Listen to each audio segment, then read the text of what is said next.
Navikli smo da sa neba padaju kiša, sneg i grad. Ali na jedno imanje, u Konjevićima, kod Čačka, pre 12 godina, izgleda da je pao ni manje ni više nego meteor. Kada je Dragan Klajić, 57, krenuo u obilazak placa sa prijateljem, nasred puta ugledao je krater veličine 1 metra, koji se, kako kaže, još uvek pušio. Kad sam to ugledao, pitao sam se ko je baš na sredini puta mogao da loži vatru. Prišao sam jednim drvetom, razgrnuo tu paljevinu. Tada sam ugledao 2 kamena veličine pesnice, koja su još uvek bila vrela. Oko njih se nalazio krater 10 puta veći od njih samih i odmah sam pomislio da je možda pao meteor, jer drugo objašnjenje niko nije imao. Nakon nekog vremena, kada se kamenje ohladilo, spakovao sam ih u kesu i odneo kući. Krater je ostao da još uvek pomalo se puši, ispričao je Dragan. Ostavljeno u šupi kamenje koje je po svoj prilici u Čačak palo sa neba, bilo je skoro pa zaboravljeno.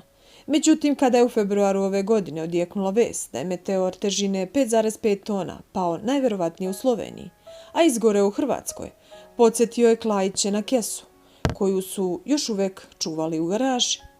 Ja sam to ostavio tamo i potpuno zaboravio, dok nisam video u medijima da se desilo nešto slično. Tada sam uzeo kesu i otvorio je, a kamenje unutra je oksidiralo. Bilo je kao do kraja spaljeno i smanjilo se u odnosu na svoju prvobitnu veličinu. Ono što je ostalo svetluca kao da su po njemu neki kristali i nakon 12 godina osjeća se neki čudan miris, nalik sumporu. Planirao sam da ovo predam institucijama na uzrokovanje koje bi ispitale poreklo, strukturu i urade detaljne analize ovog neobičnog kamena. Odakle se stvorio i da li je stvarno sleteo iz svemira na moje imanje, kaže Dragan. Izgleda da je plodno čačansko zemljište, privlačno za nebeska tela. Ako se izuzme imanje Klajića na koje je nešto čudno palo 2008. godine i pre toga dešavao se sličan scenario. Davne 1889. godine u mesecu oktobru na planini Jelici za vreme ručka na jedno seosko porodično imanje sleteo je meteor.